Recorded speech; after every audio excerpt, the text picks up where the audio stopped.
Just finished this one. This huge 2-tier.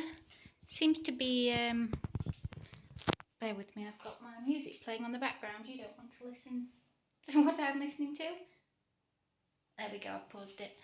Yeah, seems to be a running theme with my cakes. They're just very tall, which makes 2-tiers even taller.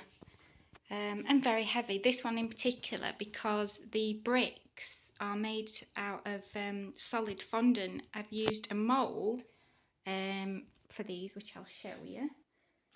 Bear with me.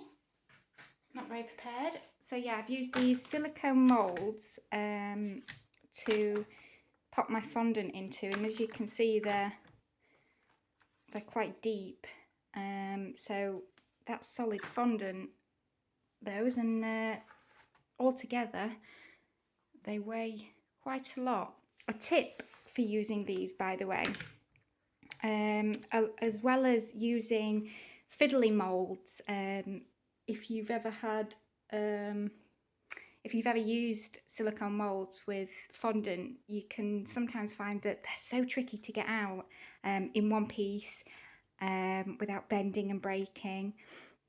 So what I do is add a little bit of Tylose to my fondant, which just helps it harden up ever so slightly, or use modelling paste, which is already tougher.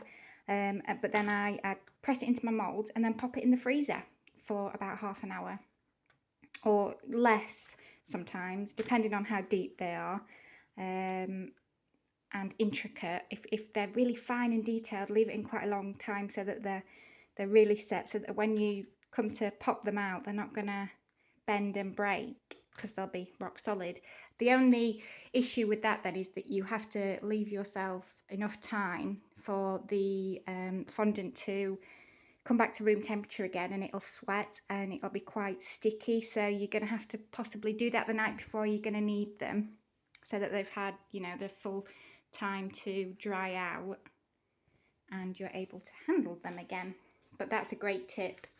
Yeah, stick them in the freezer if you're having a tough time getting them out. So this one is it's a kind of Lego theme, but this little boy is just mad on his building bricks at the minute. Not Lego in particular, but it looks very Lego-y, and the font is very Lego-y. So what I've done here, I've handmade this.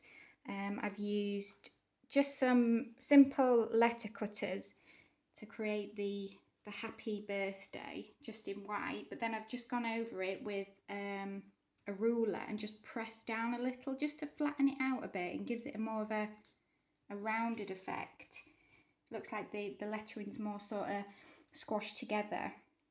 Looks like it's supposed to be like that, if you like, instead of just sort of straight lines. And then placed that onto some black fondant, stuck it on with a bit of water, and then gone round the back fondant with a craft knife, and very carefully and patiently sort of cut out a frame. And then what I've done then is back that onto some yellow fondant and repeated that process. So again, with a craft knife, just go around the border of the black to sort of give it this 3D effect, and that sort of stands proud off the board and looks rather effective.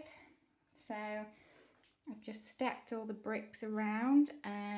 These ones on that I've stuck on, I've just used a craft knife when they've sort of set really hard, just a craft knife just to shave the front off a bit, because I didn't really want a big solid full brick sticking off the cake.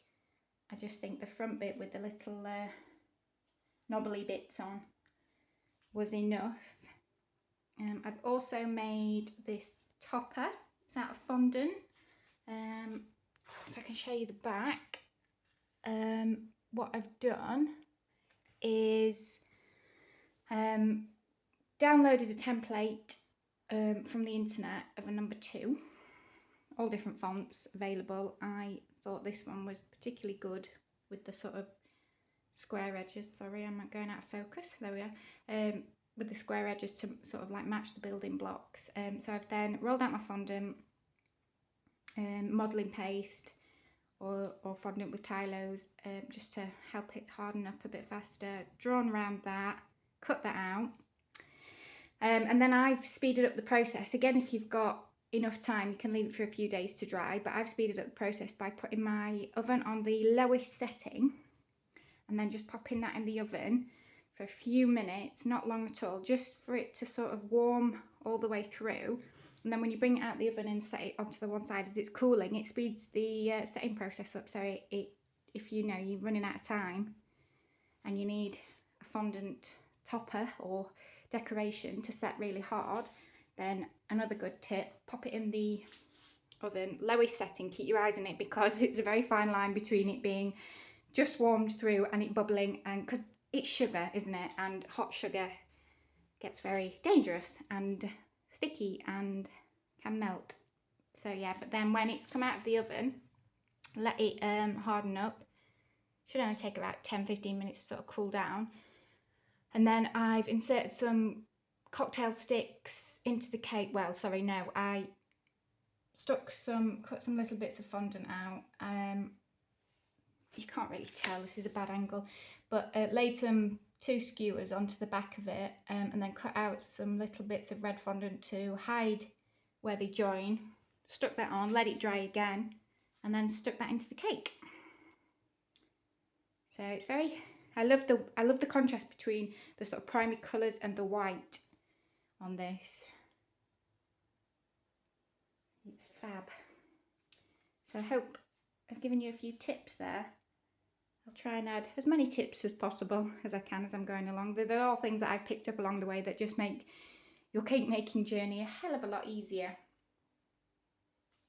So there we are, a Lego / building blocks theme. Huge two tier, chocolate base tier and a vanilla top tier. Yummy.